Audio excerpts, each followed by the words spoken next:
Hello everyone, welcome to knowledge account. আজকে তোমাদের একটা নিউ ভ্যাকেন্সি আপডেট হবে। সরকারি ব্যাংকে নিয়োগ তোমাদের হচ্ছে। এটা একটা সরকারি ব্যাংকে নিয়োগ 48,480 টাকা থেকে 85,920 টাকা বেতন। এবং এই ব্যাংকের রিক্রুটমেন্টের সব থেকে গুরুত্বপূর্ণ যেটা জিনিস সেটা হচ্ছে এখানে ফার্স্ট রিক্রুটমেন্ট হয়।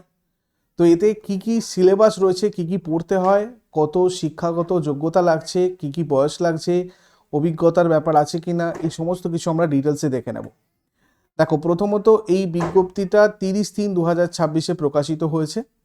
এটা 31/3/2026 থেকে অ্যাপ্লিকেশন নেওয়া স্টার্ট হয়েছে এবং এটা 20/4/2026 পর্যন্ত নেওয়া হবে। অর্থাৎ 20 এপ্রিল পর্যন্ত তোমাদের এই আবেদন চলছে। 20 এপ্রিল লাস্ট ডেট। 20 বছর থেকে 30 বছরের মধ্যে বয়স হলে এখানে অ্যাপ্লিকেশন করা যাবে। আর এর যে জন্ম তারিখ 2/3/1996 থেকে 1/3/2006 আর কি, এর মধ্যে জন্ম তারিখ হলে এখানে আবেদন করা যাবে। এটা হচ্ছে Punjab and Sindh bank local bank officer recruitment.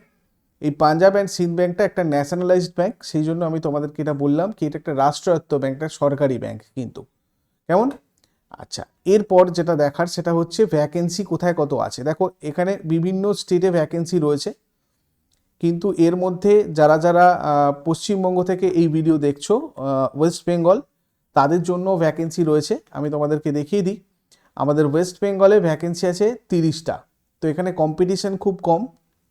তোমরা এই অফিসিয়াল ওয়েবসাইটে গিয়ে যারা যারা এই পদের জন্য যোগ্য তারা গিয়ে অ্যাপ্লাই করবে। https://punjab&sindh.bank.in কেমন? ওয়েস্ট বেঙ্গলের জন্য 30টা, তোমরা যে কোনো স্টেটের জন্যই এখানে অ্যাপ্লাই করতে পারো। টোটাল 1000খানা ভ্যাকেন্সি রয়েছে আর কি। আচ্ছা, এই সিলেকশনটাতে একটা রিটেন টেস্ট হয়, তারপরে স্ক্রিনিং, তারপরে personal interview, local language proficiency test হয়, ফাইনাল মেরিট লিস্ট তারপরে বেরিয়ে যায়। কেমন? পরীক্ষা তোমাদের এখানে রিটেন টেস্ট, স্ক্রিনিং আর ইন্টারভিউ রয়েছে। আচ্ছা, কি কি সিলেবাস থাকে? সিলেবাসে এই যে তোমাদের 4টে জিনিস থাকে। একটা হচ্ছে ইংলিশ ল্যাঙ্গুয়েজ, 30 নম্বরের ইংরাজি থাকে। ব্যাংকিং নলেজ থাকে 40 নম্বরের, এটা ব্যাংকের ক্ষেত্রে খুব ইম্পর্টেন্ট। যেমন তোমরা ইকোনমিতে যেটা পড়েছো, ইকোনমিতে তোমাদের যে ব্যাংকিংয়ের ক্লাস করানো হয়েছে, সেই ব্যাংকিংয়ের ক্লাসের যে সিলেবাস সেটা হচ্ছে ব্যাংকিং নলেজ। কেমন? তোমাদের ইকোনমি চ্যাপ্টারে করিয়েছি আমি। জেনারেল অ্যাওয়ারনেস ইকোনমি, এখানে তোমাদের 30 নম্বর থাকে। এবং কম্পিউটার অ্যাপটিটিউড, যেটাও তোমাদেরকে ডিটেলসে কোর্সে করানো হয়েছে। এটা তোমরা যারা যারা অলরেডি জেনারেল কম্বাইন্ড ব্যাচে আছো তারা এখান থেকে তোমরা করতে পারো, কোনো অসুবিধা নেই। আর এই জায়গাটাতে তোমাদের একবার দেখে নিতে হবে, মিনিমাম কোয়ালিফাইং মার্কস জেনারেল আর ইডাব্লিউএসদের জন্য 40%, রিজার্ভ ক্যাটাগরির জন্য 35%।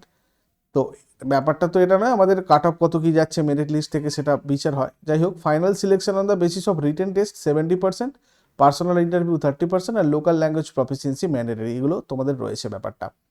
আচ্ছা, এবার যেটা দেখার সেটা হচ্ছে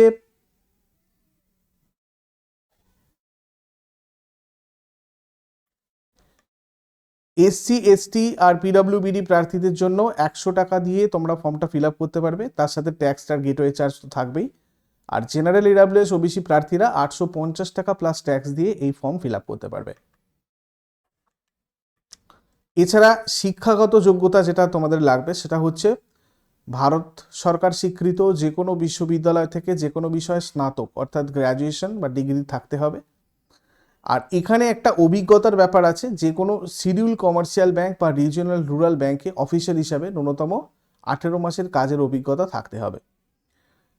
তো অফিসার JMGS1 পদে এটা হবে নিয়োগ, এবং বেতনক্রম তোমাদের থাকছে 48,480 থেকে 85,920 পর্যন্ত।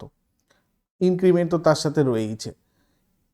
এছাড়া যোগদানের সময় 3টি increment, DA, HRA, leased accommodation, CCA, medical, LTC, এইসব জিনিসগুলো পাওয়া যাবে।